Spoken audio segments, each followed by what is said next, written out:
How exceptional they are and how amazing their writing was even coming in, how powerful their stories are, how much commitment and investment they have, and really how Poverty Talks has this really beautiful community on top of being people who do very hard work within the community.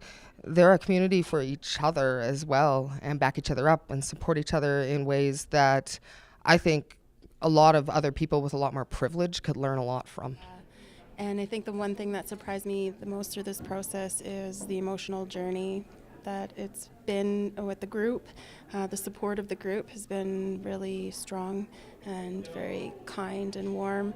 And yeah, I think a lot of tears were shared and a lot of personal stories were shared. And so I think that was surprising. Was how many people, once they find out your story, can like relate to you and have like a side that you don't know about that they can connect with you on, and how you shouldn't like judge people just because like how they look, that everybody has a deeper story, and just because you don't know it doesn't mean that you can judge somebody. Many things have surprised me during all of this. All of us supporting each other. It's just been amazing. Very amazing experience for all of us, I think. That age doesn't really matter, and people go through different things, and just because I'm younger doesn't mean that I'm not as mature as everybody else is. The issues of poverty, there's a wide range of emotions, both from those of us who live it now or have. I've had to face some fears. I've had to reinvestigate my voice and the power that it can have, and do some healing. I've had to do some healing.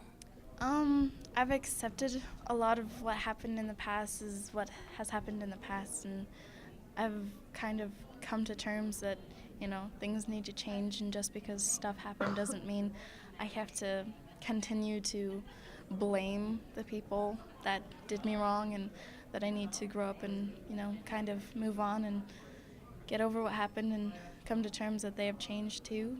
The pains that we go through, and then being able to talk about them, and then the strength that that gives us and the healing that that can bring for us. Ooh, I think it's a lot more important than people give credit. I think all art is. Art throughout history has been sort of the front runner of social change.